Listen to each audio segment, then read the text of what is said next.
Hello everyone. शुरू करते हैं रिडक्शन ऑफ डिबेंचर्स का इलस्ट्रेशन नंबर 5। किसके रिलेटेड है? तो जो डिबेंचर रिडीम कर रहे हैं, रिडीम करने के टाइम पे हम डिबेंचर होल्डर को कैश तो दे रहे हैं, साथों साथ कैश के अलावा यानी हम क्या करेंगे, डिबेंचर होल्डर को ऑप्शंस देंगे कि आपको रिटर्न में कैश चाहिए, कैश के अलावा कोई दूसरे डिबेंचर चाहिए, या प्रेफरेंस शेयर चाहिए, या इक्विटी शेयर्स चाहिए, क्या चाहिए। ओके, तो हम डिबेंचर होल्डर को ऑप्शंस देंगे, उस हिसाब से डिबेंचर होल्डर कोई भी ऑप्शन सेलेक्ट करेगा और उसके हिसाब से हमें रिडक्शन के लिए क्या करनी है, एंट्रीज लिखनी है। So debentures redeemed by different kinds of consideration. On the 1st January 2006, Madras Motor Corporation issued 20,000 10% debentures of rupees 100 each for 5 years on condition that the debentures could be redeemed by the company at a premium of rupees 2% by giving a 6-month notice at any time after 5 years, either by payment of cash or by allotment of a shares और other debentures according to the option of the debenture holders. ठीक है, उन्होंने बोला ही है कि 1 जनवरी 2006 में उन्होंने क्या किए हैं, डिबेंचर इश्यू किए हैं और रिटर्न हमें कैसे करना है, प्रीमियम 2% प्रीमियम, यानी ये कौन सी कंडीशन हो गई, issue at a par and redeemed at a premium. Okay, तो हमें याद रखना है प्रीमियम से हमें रिटर्न करना है। उसके बाद यहाँ बोला है कि डिबेंचर होल्डर को हम क्या दे रहे हैं, ऑप्शन दे रहे हैं कि उनको कोई भी तरह के जो रिडक्शन का ऑप्शन है वो सिलेक्ट कर सकते हैं। Necessary notice was given on 1 मार्च 2011, यानी 5 साल बाद 2011 में उनको क्या करें, खत्म होने के बाद नोटिस दे रहे हैं। Informing the debentures holder about the company's intention to redeem debentures on 1 September 2011। 1 सितंबर को कंपनी क्या कर देगी, रिडीम कर देगी। उसके सामने उन्होंने क्या ऑप्शन रखे हैं, देखो, either payment in a cash, जिन लोगों को कैश में चाहिए उनको कैश देंगे, by allotment of a 12% preference shares of 100 each at 120, यानी 100 रुपीज का शेयर है वो कैसे देंगे, प्रीमियम से 120 में देंगे। और तीसरा ऑप्शन है by issuing 11% debentures of 100 each at 98 each. Okay, 100 rupees का डिबेंचर है वो क्या करेंगे, डिस्काउंट से उनको इश्यू करेंगे। अब बोला है कितने होल्डर क्या ऑप्शन सिलेक्ट कर रहे हैं, holders of rupees 4,000 debentures accepted preference shares. 4,000 debenture होल्डरों ने प्रेफरेंस शेयर का ऑप्शन सिलेक्ट किया है। 9,800 debentures accepted the offer of 11% debentures, उन्होंने डिबेंचर वाला ऑप्शन सिलेक्ट किया है। And the rest claimed the cash, बाकी के जो डिबेंचर होल्डर है उन्होंने बोला कि वो कैश लेंगे। Pass the necessary journal entry for the redemption of debenture. Debenture यहाँ जो है वो कैलकुलेशन सबसे ज़्यादा इम्पॉर्टेंट है। ओके, एंट्री तो आपको पता ही है कैसे करनी है, एंट्री में कोई कुछ नया नहीं है, पर जो कैलकुलेशन का पार्ट है वो ज़्यादा इम्पॉर्टेंट है। हम लोग टर्न बाय टर्न देखेंगे। सबसे पहले 4,000 जो डिबेंचर होल्डर्स है उन्होंने क्या ऑप्शन सिलेक्ट किया है, प्रेफरेंस शेयर्स लेने का। तो हम देखेंगे कि पहले डिबेंचर होल्डर को अमाउंट्स कितनी देनी है। तो यहाँ हमने बोला था कि हम रिडीम करेंगे, वो कैसे करेंगे, 2% प्रीमियम से। सो 100 इंटू 2%। ओके, सो 100 प्लस 2% करेंगे तो आंसर कितना होगा, 102। यानी 4,000 डिबेंचर होल्डर को हम अमाउंट कितनी रिटर्न करेंगे, 4,000 इंटू 102, दैट इज 4,08,000। 4,08,000 टोटल हमें रिटर्न करनी है। सामने हम प्रेफरेंस शेयर दे रहे हैं, वो कितने में हम उन्हें इश्यू कर रहे हैं वो देखना है। जो भी हम सामने दे रहे हैं, प्रेफरेंस शेयर दे रहे हैं, डिबेंचर दे रहे हैं, जो भी अमाउंट हम उनको दे रहे हैं उसकी इश्यू प्राइस हमें देखनी है। तो यहाँ प्रेफरेंस शेयर होल्डर को लिए बोला था 100 रुपीज की फेस वैल्यू है और हम उसे इश्यू कितने में कर रहे हैं, 120 में। सो हम करेंगे यहाँ जो टोटल अमाउंट देनी है वो डिवाइडेड बाय इश्यू प्राइस। गलती से भी फेस वैल्यू मत करना वरना आंसर गलत आएगा। हमें क्या करना है, divided by issue price. Okay, जितनी टोटल अमाउंट उन्हें देनी है वो टोटल अमाउंट और डिवाइडेड बाय क्या होगा, इश्यू प्राइस। जो भी हम उनको दे रहे हैं उसकी इश्यू प्राइस डिवाइड होगी। तो ये आपको याद रखना है। तो यहाँ प्रेफरेंस शेयर की इश्यू प्राइस 120 है, सो 4,08,000 डिवाइडेड बाय 120 यानी 3,400 प्रेफरेंस शेयर्स। 4,000 डिबेंचर होल्डर को हम 3,400 प्रेफरेंस शेयर्स देंगे। ओके। सेकंड, अब डिबेंचर होल्डर हैं, उनको सामने क्या चाहिए, डिबेंचर्स ही चाहिए। ओके, यहाँ एक अलग से कैलकुलेशन करके रखी है कि कैपिटल में अमाउंट कितनी जाएगी और बाकी की जो सिक्योरिटी प्रीमियम है उसमें जाएगी। तो 3,400 preference shares into 100 face value है तो वो जाएगा कैपिटल में, और बाकी की जो अमाउंट है वो जाएगी सिक्योरिटी प्रीमियम में। नेक्स्ट ऑप्शन है वो देखते हैं। Holders of ₹9,800 debentures accepted new debentures, they are to be paid ₹9। Okay, अब तो पहले हम डिसाइड करेंगे कि हम जो 9,800 डिबेंचर होल्डर्स हैं उनको अमाउंट कितनी देंगे।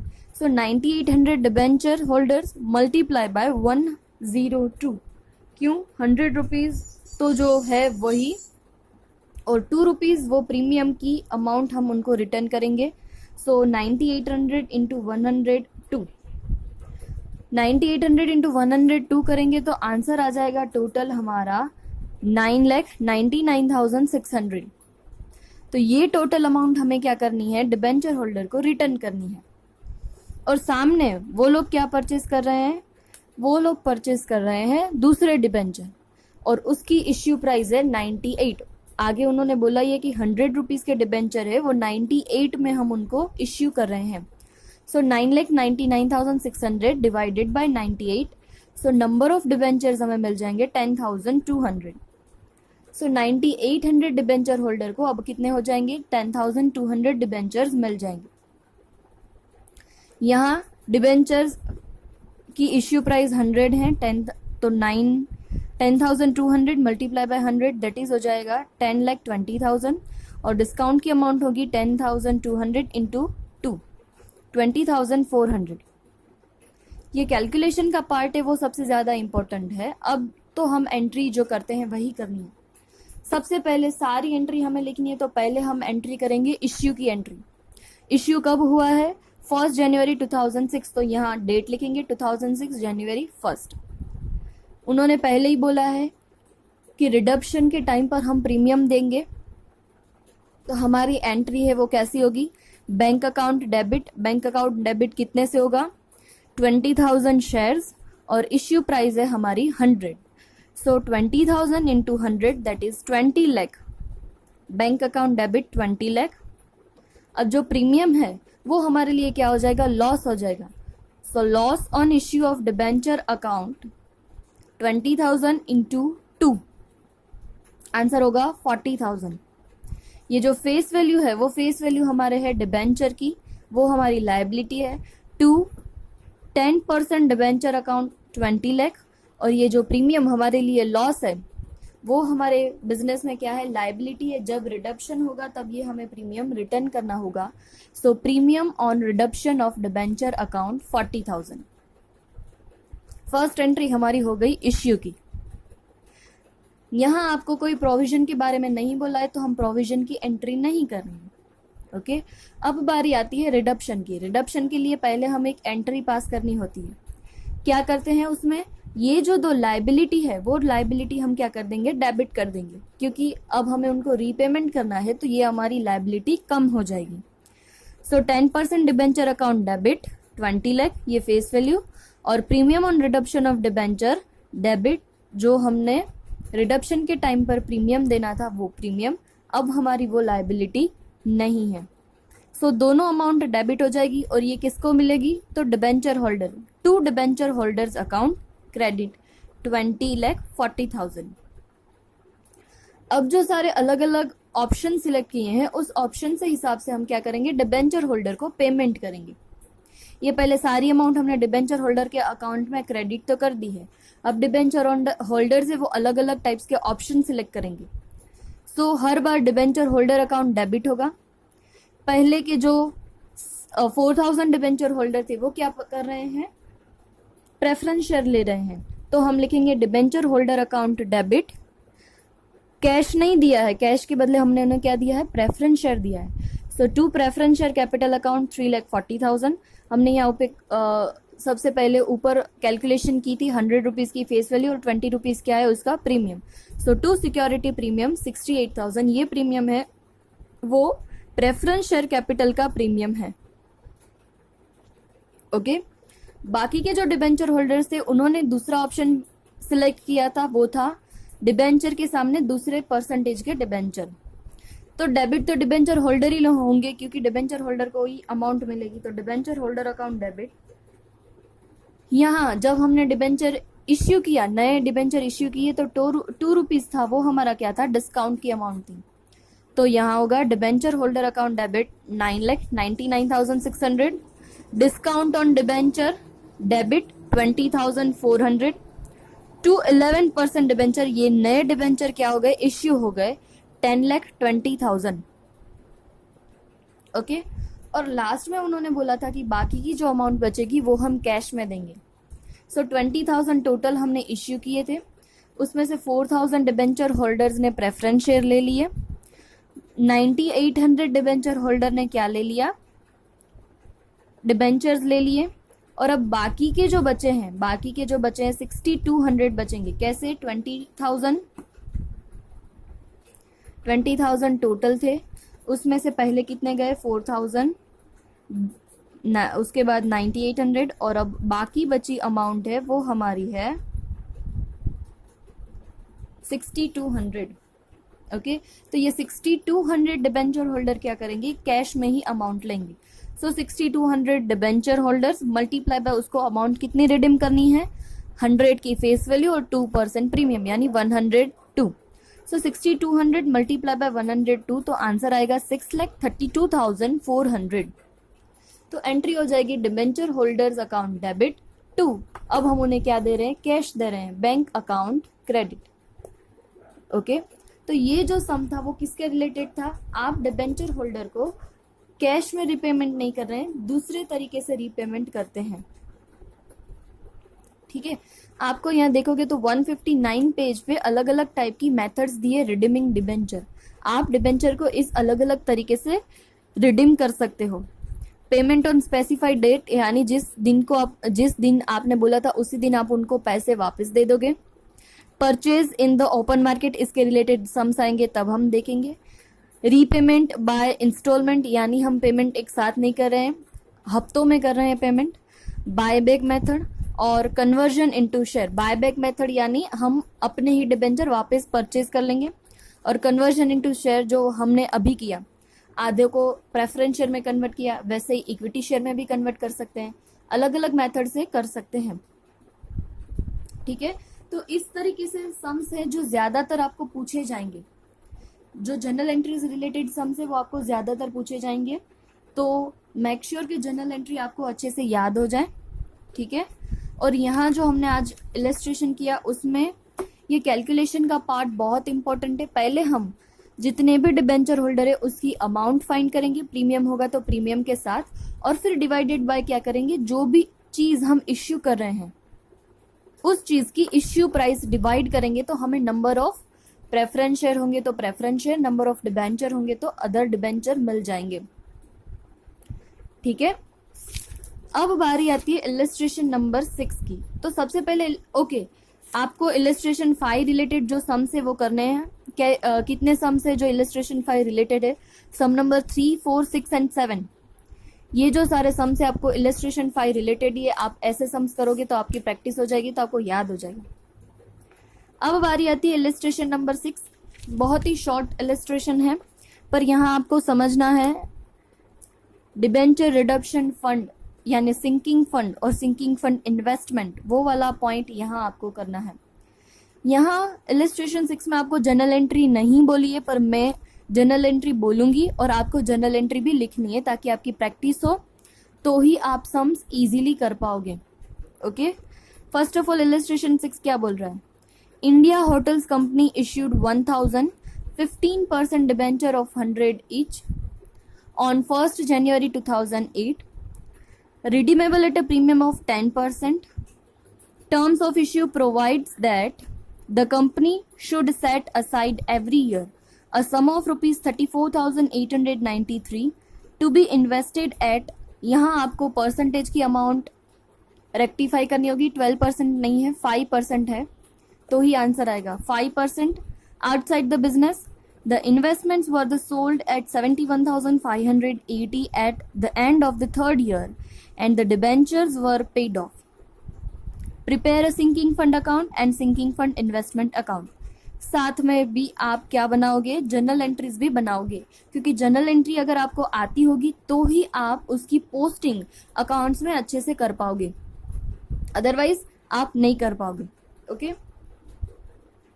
यहाँ पहले हम क्या करेंगे, अगर जर्नल एंट्री से शुरू करते हैं तो जर्नल एंट्री में पहले हम इश्यू की एंट्री करेंगे.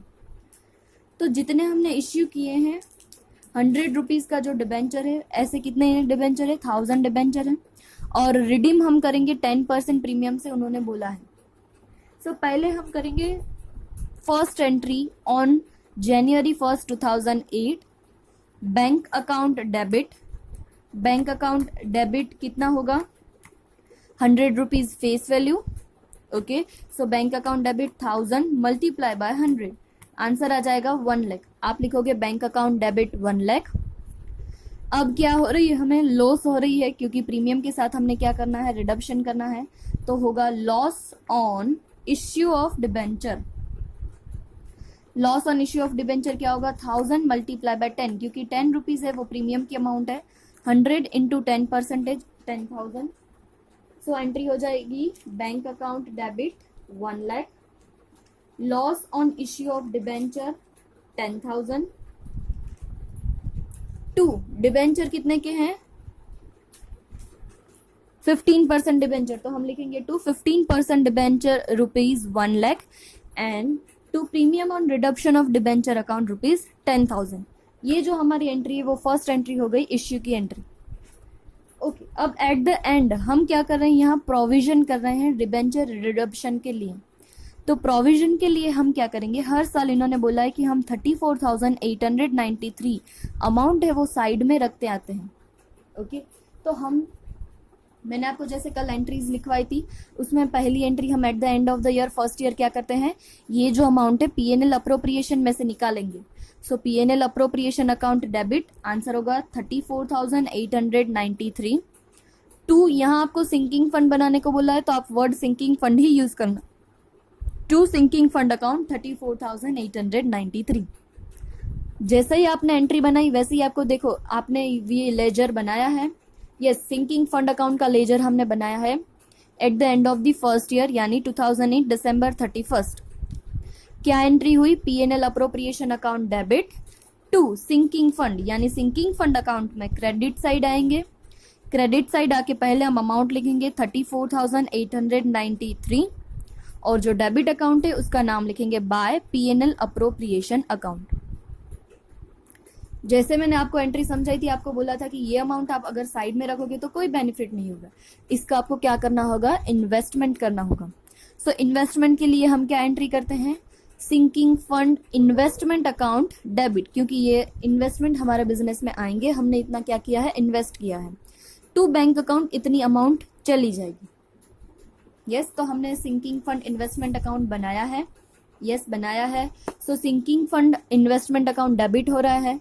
डेबिट साइड आएंगे, डेबिट साइड आके लेजर में लिखेंगे 34,893 और जो क्रेडिट साइड का नाम है, लेजर का नाम क्या है, टू बैंक अकाउंट. ओके, तो ये फर्स्ट ईयर कंप्लीट हो गया. तो ईयर कंप्लीट होने पे हम क्या करेंगे, बैलेंस फाइंड आउट करेंगे.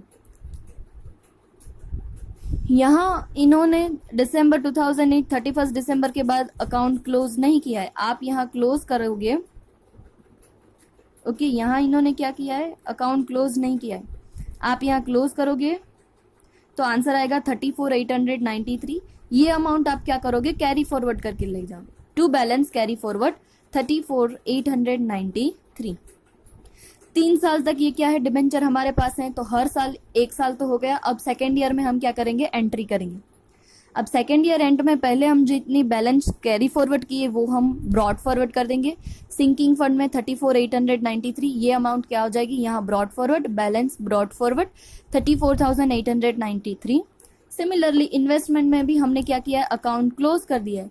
ये जो अमाउंट थी वो अमाउंट हमने क्या की है, बैलेंस कैरी फॉरवर्ड की है। ये बैलेंस कैरी फॉरवर्ड नए साल में हम क्या करेंगे, बैलेंस ब्रॉड फॉरवर्ड।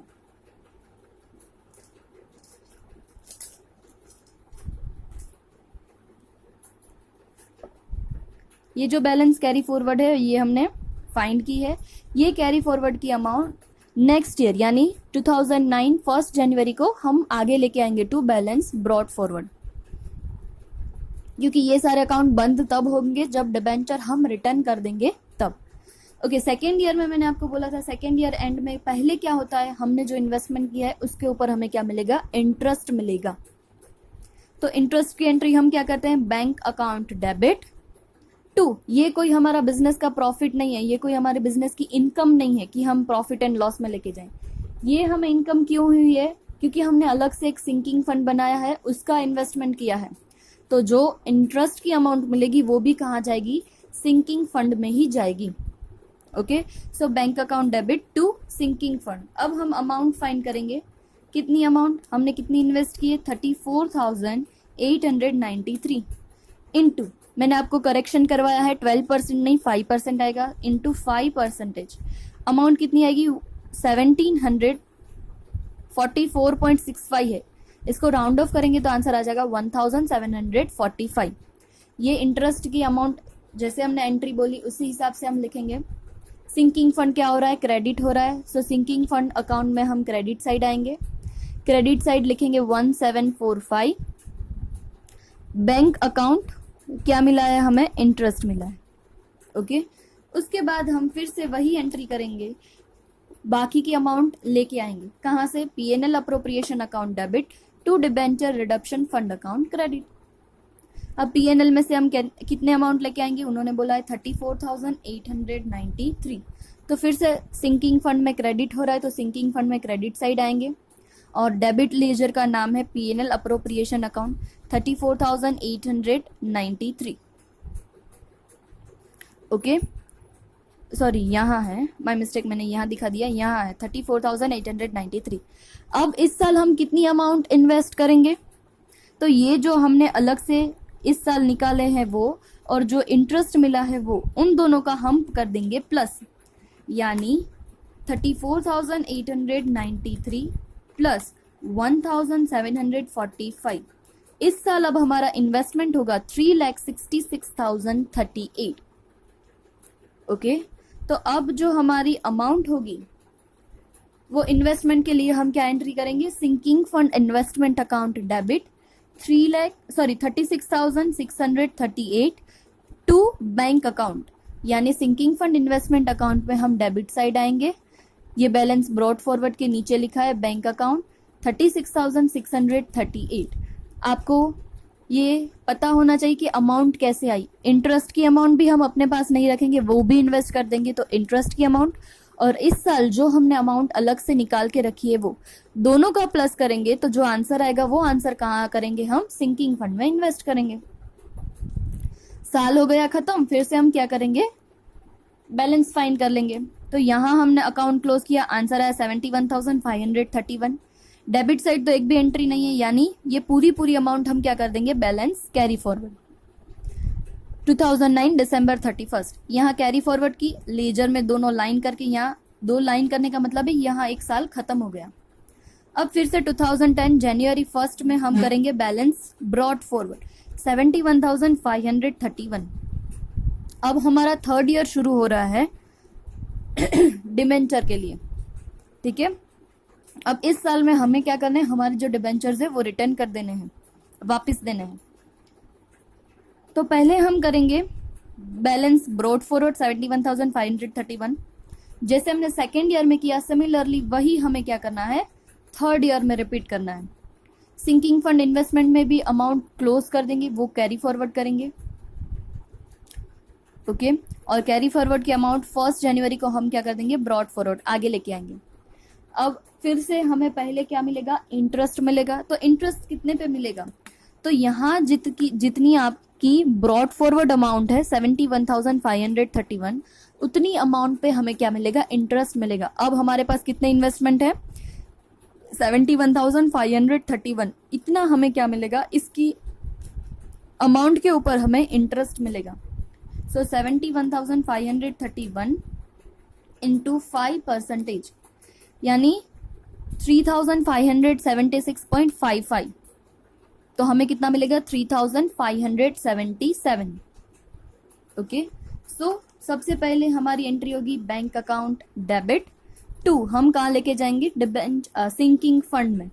सो यहाँ बैंक अकाउंट 3,577 ब्रैकेट में आप लिख दोगे, ये क्या मिला है हमें, इंटरेस्ट मिला है।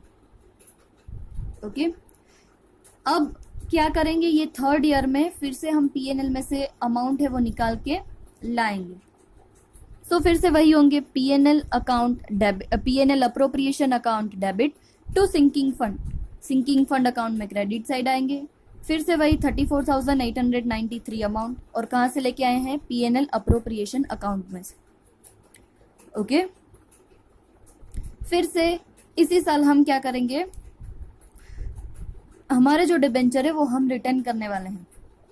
ओके, सो यहाँ हमने कोई इन्वेस्टमेंट नहीं किया है। क्यों नहीं किया है, क्योंकि इस साल अब हम क्या करने वाले हैं, ये डिबेंचर्स रिटर्न करने वाले हैं। सो रिटर्न करने से पहले हम जो हमारे इन्वेस्टमेंट है वो अब क्या कर देंगे, सेल कर देंगे। तो आप इन्वेस्टमेंट के अकाउंट में आओ, आपके पास कितनी अमाउंट है, 71,531 अमाउंट है, और आपको ऊपर बोला है कि आप सेल कितने में कर रहे हो, investment 71,580, 71,580 it's a sale price. और हमारे पास इन्वेस्टमेंट में कितना है, तो आप लास्ट ईयर यानी अभी जो थर्ड ईयर है, थर्ड ईयर की ओपनिंग बैलेंस देखो कितनी है, 71,531, तो ये माइनस कर दो 71,531, यानी हमें, मेरा एक नंबर गलती से अलग हो गया था, 49 रुपीज का हमें क्या हो रहा है, प्रॉफिट हो रहा है। फिर से देख लो कितने हमें हम सेल कर रहे हैं, 71,580। ओके, और हमारी जो इन्वेस्टमेंट की ओपनिंग बैलेंस है वो क्या है, 71,531। सो 71,531 माइनस करेंगे तो आंसर हो जाएगा 49 रुपीज। सो 49 रुपीज का हमें क्या हो रहा है, प्रॉफिट हो रहा है। तो मैंने आपको सिखाया था इन्वेस्टमेंट सेल करने की हमारी जो एंट्री है वो क्या होती है, सेल करेंगे तो हमें अमाउंट मिलेगी। So bank account debit to, अब हमारे इन्वेस्टमेंट है वो नहीं रहेंगे, यानी सिंकिंग फंड इन्वेस्टमेंट क्रेडिट हो जाएंगे।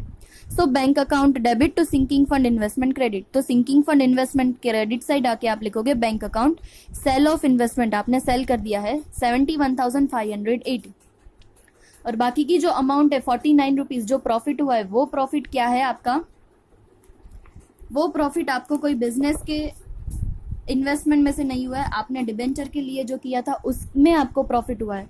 तो वो प्रॉफिट आप कहाँ लेके जाओगे, सिंकिंग फंड में। मैंने आपको उसकी भी एंट्री लिखवाई है।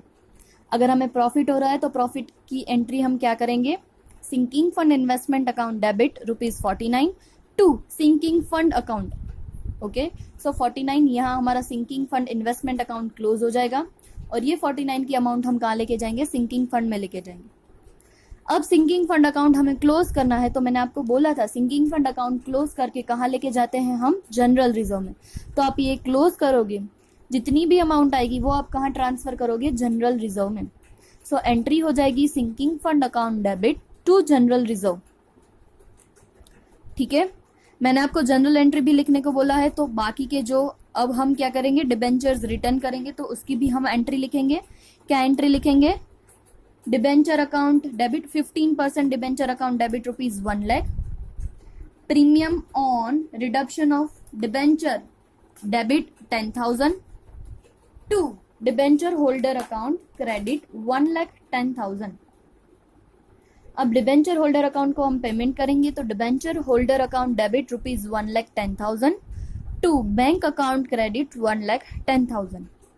और मैंने आपको ग्रुप में एक लास्ट एंट्री भेजी थी कि आपको रिडम्पशन प्रीमियम है जो हमारी लॉस है वो आप कहाँ लेके जाओगे, सो डिबेंचर रिडम्पशन फंड में ही लेके जाओगे। ओके, यहाँ उन्होंने ये एंट्री नहीं की है, पर बाकी जितने भी सम्स आएंगे उसमें ये एंट्री हमें करनी होगी। ओके, तो वो एंट्री आप अपने बुक्स में याद से लिख लेना। ठीक है, तो इलिस्ट्रेशन 5 और इलिस्ट्रेशन 6 दोनों ही शॉर्ट सम्स हैं, और इसी टाइप के आपको शॉर्ट सम ज़्यादा पूछेंगे। ओके, ए और बी दोनों टाइप करके आपको पूछ देंगे। और अगर आपको आपको होमवर्क करना ही है, इलिस्ट्रेशन 6 जैसे 2 सम्स है 8 और 10, ये दोनों आप करोगे, और अगर मुझे कोई दूसरे वापस मिलेंगे तो मैं आपको पीछे से सेंड कर दूंगी। ठीक है, तो 5 और 6 दोनों इलिस्ट्रेशन करने हैं, और उसके रिलेटेड जितने सम्स मैंने आपको बोले हैं कितने करने हैं, 3 4 6 7 और 8 10। ये चैप्टर आपको अगर जर्नल एंट्रीज आएगी तो ही आप अच्छे से कर पाओगे, अदरवाइज नहीं। सो अच्छे से पहले जर्नल एंट्री समझ लेना और याद रख लेना, और उसके बाद ही ये सारे सम्स करना। Okay, thank you.